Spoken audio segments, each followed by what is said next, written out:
Hi friends, welcome to Nishta kitchen. Today మన special recipe వచ్చేసి మినపప్పుతో చేసిన వడలు. ఈ వడల్ని చిన్న చిన్న టిప్స్ ఫాలో చేసి పర్ఫెక్ట్గా ఆయిల్ పిలవకుండా ఎలా ప్రిపేర్ చేయాలో చూసేద్దామా. ఒక్కసారి మీరు కూడా ఇలా ట్రై చేయండి, వడలు అనేవి చాలా బాగా వస్తాయి.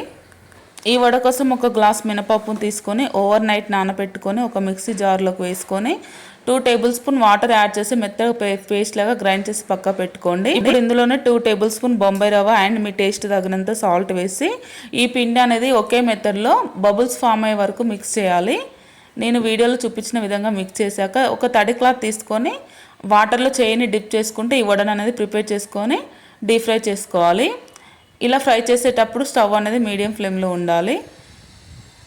సేమ్ ఇదే మెథడ్లో మిగిలిన పిండిని కూడా వేసుకోండి. మీకు కావాలంటే చేతితో కూడా ఈ వడల్ని ప్రిపేర్ చేసుకోవచ్చు. ఈ చిన్న చిన్న టిప్స్ పాటించారంటే వడలు అనేవి చాలా పర్ఫెక్ట్గా వస్తాయి.